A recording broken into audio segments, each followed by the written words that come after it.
வணக்கங்க. இன்றைக்கி தக்காளி சாப்பாடு எப்படி செய்யலான்னு பார்க்கலாம். இதுக்கு நான் ஒரு 1/2 கிலோ அரிசி போட்டு செய்ய போகிறேன்.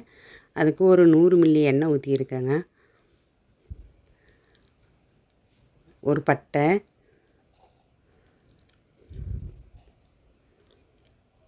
ரெண்டு லவங்கம், ஏலக்காய் 2,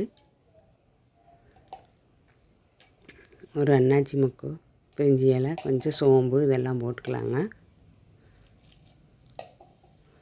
போட்டு கொஞ்சம் நல்லா பொன்னிறமாக வதங்கினதுக்கப்புறமா வெங்காயம் போட்டுக்கலாங்க.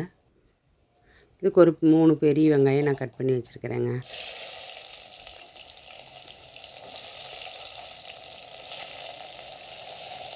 வெங்காயம் நல்லா பொன்னிறமாக வதங்கிடும். நல்லா வெங்காயம் வதங்கினதுக்கப்புறமா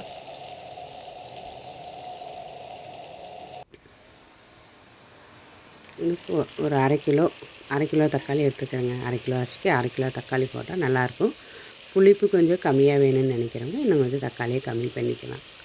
நான் 1/2 கிலோ தக்காளி போட்டுக்கிறேன். இஞ்சி பூண்டு,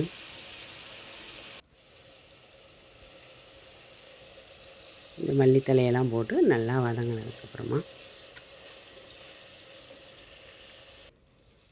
கொஞ்சம் மிளகாத்தூள், தனி மிளகாத்தூள் கொஞ்சம் போட்டுக்கலாங்க.